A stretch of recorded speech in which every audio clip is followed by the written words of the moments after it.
presented to Solar Man of India, founder Energy Swaraj Foundation, on the auspicious occasion of Global Summit 2024 on spirituality for clean and healthy society at our Shantivan campus, Abu Road, Rajasthan, Bharat, from 4th to 7th October 2024. We feel very proud and honored to present you with Guardian of Humanity Award for developing solar PV technologies and products. We recognize your efforts as the pioneer of social change and a great community leader. We sincerely acknowledge your dedication and commitment to raise awareness about environmental degradation and resilience in overcoming different barriers and forging solutions out of challenges is worthy of due acclaim and recognition. Chief of Brahma Kumaris Dadi Ratan Mohini, Additional Chief of Brahma Kumaris Didi Mohini ji, and respected Didi Jayanti ji here felicitated you. So your insights on this. शांति मंच पर उपस्थित आदरणीय धामी जी, जयंती दीदी और सारे सम्मानीय गण और जो सामने मेरे बैठे हैं, सबसे पहले सादर आभार व्यक्त करना चाहता हूं कि आपने मुझे इस लायक समझा और ये सम्मान दिया। मैं एक आईआईटी का प्रोफेसर हूं और प्रोफेसर का काम होता है प्रश्न पूछना, तो मैं आज एक छोटी सी क्लास लगाने वाला हूँ सबकी। और मेरा सौभाग्य है कि आज मेरी क्लास में मुख्यमंत्री जी हैं, एमपीस हैं, मीडिया के लोग हैं, यहाँ आप सभी लोग हैं। मैं आईआईटी का प्रोफेसर हूँ और शादीशुदा हूँ। मैंने 11 साल के लिए अपना घर छोड़ा, मैं एक यात्रा पर हूँ। मेरी 2 बेटियाँ भी हैं, एनर्जी स्वराज यात्रा पर हूँ। लास्ट टाइम मैं जब अपने घर गया था तो 2020 था और अगली बार जब मैं अपने घर जाऊंगा तो 2021 हो जाएगा। और मैं हमेशा लोगों से पूछता हूँ कि एक शादीशुदा आईआईटी का प्रोफेसर ऐसे क्यों कर सकता है। 2 कारण हो सकते हैं, या तो व्यक्ति का दिमाग खराब हो गया, स्क्रू ढीला हो गया, या तो सच में कोई बहुत उचित कारण होगा। और मैं लोगों से पूछते रहता हूँ कि मुझे देख के आपको लगता है मेरा स्क्रू ढीला है, तो अधिकतर लोग तो मना करते हैं, शायद मंच को देख के भी मुझे मेरा स्क्रू ढीला तो नहीं लग रहा होगा। इसलिए मैं जो आपकी छोटी सी क्लास लेने वाला हूँ, मुझे लगता है हम सबके जीवन को बदलने के लिए पर्याप्त होना चाहिए।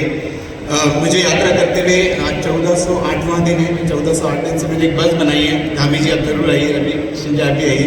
बस में रहता हूँ, मेरी बस में मेरा बेड है, वॉशरूम है, किचन है, लाइब्रेरी है, ऑफिस है, छोटा सा मंदिर है, गार्डन है, ट्रेनिंग रूम है। और ये मैं ऐसा क्यों कर रहा हूँ, इसके लिए मैं आपको 10 बिंदु बताता हूँ जल्दी से, समय की कमी। एक तो ये जलवायु परिवर्तन हो नहीं रहा, हो चुका है। ठंड जैसे था वैसे नहीं, गर्मी जैसे थी वैसे नहीं, बारिश जैसे थी वैसे नहीं। हम सब फील करते हैं जलवायु परिवर्तन हो रहा है कि हो चुका है? हो चुका है। ये सब हो रहा है ऑलरेडी। जंगलों में आग लग रही है, रेगिस्तान में बाढ़ आ रही है, कनाडा के जंगल में आग लग रही है। मैं अपने पड़ोस में अपनी बच्चे से बात कर रहा था, मैं उत्तराखंड गया था, वहाँ के जंगलों में दुनिया भर में इतनी उथल पुथल है, आश्चर्य होता है ये इंसानों ने धरती को क्या कर दिया। तो पहला पॉइंट याद रखना है, जलवायु परिवर्तन हो नहीं रहा, हो चुका है, बल्कि एक्सेलरेट हो रहा है। हर साल पहले साल से अलग है, हर गर्मी पहले गर्मी से अलग हम सब लोग फील कर सकते हैं। इसके लिए किसी वैज्ञानिक या प्रोफेसर की जरूरत नहीं। दूसरा, ये सब परिवर्तन के पीछे सिर्फ और सिर्फ एक ही कारण है, कोई दूसरा कारण नहीं है, वो है एनर्जी का उपयोग, या ठीक से कहें गलत एनर्जी का उपयोग। हम सब रॉन्ग एनर्जी का उपयोग करते हैं। कार्बन बेस्ड एनर्जी, कोयला, पेट्रोल, डीजल, एलपीजी, सीएनजी, इतना प्रचार प्रसार होता है सोलर का, विंड का, बायोमास का। इसके बावजूद भी दुनिया का सिर्फ 20% energy solar energy, biomass, hydro से आता है। 80% अभी भी कोयले से आता है। जब भी कोयला जलाते हैं, सिर्फ पेट्रोल डीजल जलाते हैं, सिर्फ कार्बन डाइऑक्साइड निकलती है जो कि ग्रीन हाउस गैस है, जिससे गर्मी बढ़ रही है।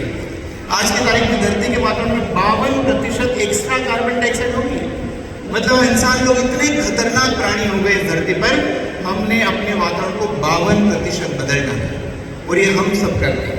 तीसरा पॉइंट है, जो बिजनेस एज यूजुअल तौर तरीके दुनिया के हल करने के, वो काम ही नहीं कर रहे। दुनिया के पास 3 तरीके होते हैं।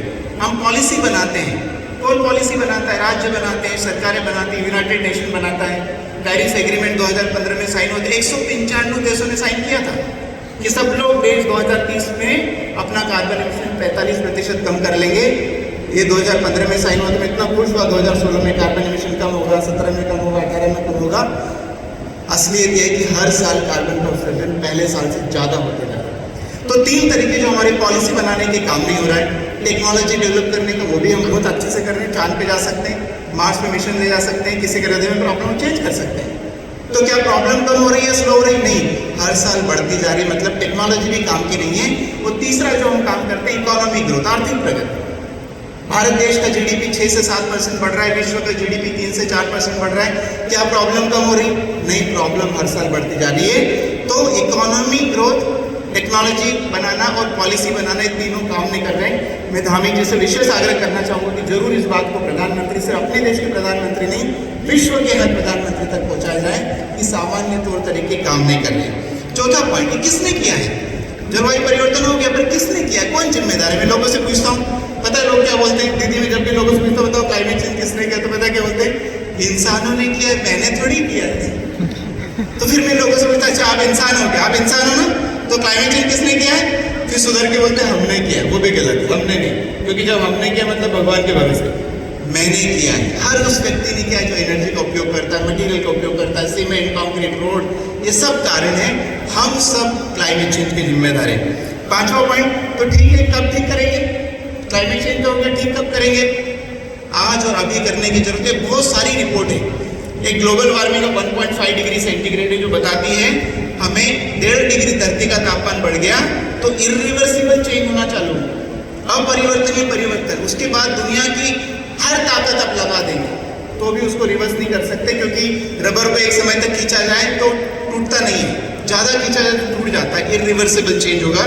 मैं हमेशा कहता हूँ 2 डिग्री जब तापमान होगा तो पूरा क्लाइमेट इरिवर्सिबल हो जाएगा। उसके बाद दुनिया के सारे लोग साधु संत बन जाए, वो डिसाइड करें कि आज के बाद धरती पर सिर्फ लंगोट पहन के जिएंगे, फिर भी क्लाइमेट को ठीक नहीं कर सकते। ये क्लाइमेट की लक्ष्मण रेखा है। यदि आप इसको कूद गए तो कभी वापस नहीं आ सकते। तो कब ठीक करना है? अभी ठीक करना चाहिए। 5वां पॉइंट, तो कैसे ठीक करेंगे? हमें गलत एनर्जी से सही एनर्जी पे जाना पड़ेगा। हम सबको एनर्जी की आवश्यकता है, खाना है, कपड़े पहनना है, कंफर्ट के लिए फैन चलाना है, लाइट चलाना है।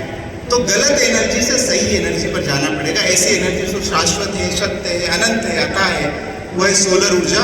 हम सबको 100% सोलर ऊर्जा पर जाना पड़ेगा। 99 से काम नहीं चलेगा, 100% सोलर ऊर्जा पर जाना पड़ेगा।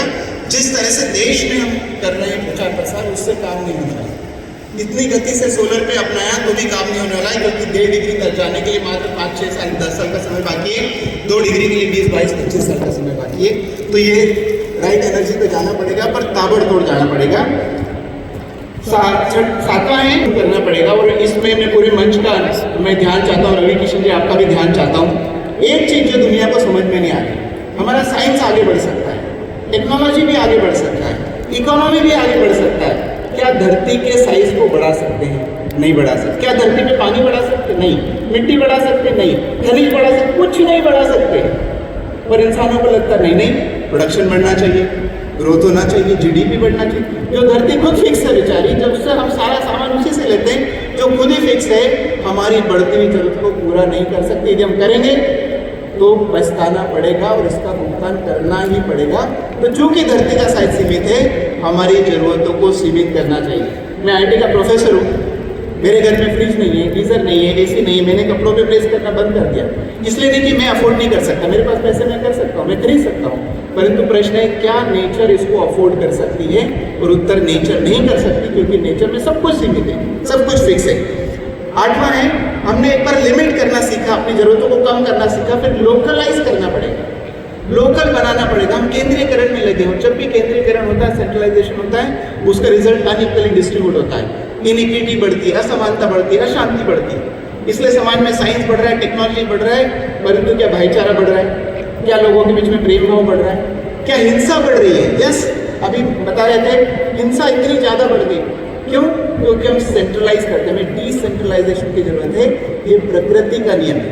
एक जंगल में शेर कितना भी पावरफुल हो जाए, ऐसा कभी नहीं होगा कि जंगल में सिर्फ अकेला शेर रहेगा। तो प्रकृति में लिमिट करना अपना नियम है। अच्छा, बंगाल टाइगर सिर्फ बंगाल में पाया जाएगा, चेन्नई में नहीं पाया जाएगा। लोकल करना प्रकृति का नियम है। तो तो लिमिट करना और लोकल करना ये प्रकृति के नियम है, इसको हमें पालन करना ही पड़ेगा। एक 9वां पॉइंट है, हमें AMG नियम का पालन करना चाहिए। यदि जीवन में सच में सस्टेनेबल होना है, प्लैनेट के बारे में चिंता करना, रहने लायक धरती छोड़ के जाना है, AMG इसको गार्ड बांध के रख लेना। A मतलब अवॉइड करो, जो अवॉइड कर सकते अवॉइड करो। सोलर भी मत करो। मैं सोलर का प्रोफेसर हूँ, ब्रांड एम्बेसडर हूँ। लोग मुझे सोलर मैन ऑफ इंडिया बोलते हैं, सोलर गांधी बोलते हैं, पर मैं बोलता हूँ सोलर एनर्जी को उपयोग करने का पहला नियम है सोलर को उपयोग मत करो। मैंने PhD किया है, किताबें लिखी है, क्योंकि सोलर बनाने में भी जमीन को खोदना पड़ेगा, सिलिकॉन निकालना पड़ेगा, उसके लिए ग्लास बनाना पड़ेगा, एल्यूमिनियम फ्रेम बनाना पड़ेगी, वायर का कॉपर केबल बनाना पड़ेगा, स्ट्रक्चर बनाना पड़ेगा, इन्वर्टर बनाना पड़ेगा। सब करने में जमीन खोदेंगे, केमिकल लगाएंगे, एनर्जी लगाएंगे, उसका साइड इफेक्ट होगा। सोलर कोयले की तुलना में बहुत अच्छा है, परंतु जीरो इम्पैक्ट ऐसा नहीं है, इसलिए सोलर भी अवॉइड करो। अवॉइड कर सकते हो, अवॉइड नहीं कर सकते तो मिनिमाइज करो। ऐसे उपकरण का उपयोग करो जो बहुत कम एनर्जी में चलने वाले LED लाइट है, BLDC फैन है, 5 स्टार रेटेड अप्लायंस से मिनिमाइज करो। और मिनिमाइज नहीं कर सकते तो आखिरी काम जनरेशन का होना चाहिए, आखिरी काम। और हम सब क्या कर रहे हैं दुनिया भर के देश में, सबसे पहले सोलर लगाने का नहीं, सोलर का भी साइड इफेक्ट है AMG, याद रहेगा सबको। A मतलब अवॉइड, M मतलब मिनिमाइज, G मतलब जनरेट। AMG नियम का पालन नहीं करेंगे तो हमको कहना पड़ेगा OMG, oh my God, solar कितना महंगा, छत पे जगह नहीं। और AMG नियम का पालन करेंगे तो एनर्जी में स्वराज आएगा, एनर्जी में आत्मनिर्भरता आएगा। आप लोगों को पता नहीं होगा, भारत देश का हर साल का खर्चा एनर्जी लाने का 16 से 17 लाख करोड़ होता है, बहुत सारा डॉलर्स लगता है। और डॉलर नहीं होगा तो हमारी पाकिस्तान और श्रीलंका जैसी हालत हो जाएगी। हम सबको एनर्जी में आत्मनिर्भरता या एनर्जी स्वराज की तरफ जाना ही पड़ेगा। वो हम इंडिविजुअल जब बनेंगे आत्मनिर्भर तो देश आत्मनिर्भर बनेगा। गायत्री परिवार का मंत्र है ना, हम सुधरे तो युग सुधरे। और एक आखिरी पॉइंट है, क्लाइमेट चेंज मैंने किया है इसलिए ठीक भी मुझे ही करना पड़ेगा, सरकारों की पॉलिसी से ये नहीं हो सकता। तो हम सबको इसमें जिम्मेदार लेना पड़ेगा। और इसलिए लेना पड़ेगा क्योंकि मैं अपने बच्चों को जीने लायक धरती छोड़ के जाना चाहता हूँ। जितने लोग बैठे हैं, क्या आप चाहते हैं आपका बच्चा बिना फिल्टर का पानी पी सके? क्या आप चाहते हैं आपका बच्चा बिना केमिकल का खाना खा सके? और क्या आप चाहते हैं आपका बच्चा शुद्ध हवा को सांस ले सके? ये हम करेंगे तब जाके एक बच्चों को जीने लायक धरती छोड़ के जाएंगे। मैं हमेशा मजाक में कहता हूँ, जो 50-60 साल की उम्र के लोग दीदी बोलता हूँ, वो आने वाले 20-30 साल में धरती से चले जाएंगे। जो बेचारे छोटे बच्चे स्कूल में, कॉलेज में, उनको यहाँ पर धरती पर लंबे समय तक रहना है, लंबे समय तक भुगतना है। तो उनको हमारे ये 10 पॉइंट यदि हम सीख जाए, और मैं माननीय धामी जी की माध्यम से और पत्रकार महोदय के माध्यम से पूरे विश्व में पहचाना चाहता हूँ, ये 10 पॉइंट हमारे जीवन जीने का मूल है, इसको आप छोड़ नहीं सकते। शान में और गांव से आने वाले, गांव के रहने वाले मेरे पिताजी यहाँ पर है, उनका यदि आप सब लोग तहे दिल से ताली बजा के स्वागत करेंगे तो बहुत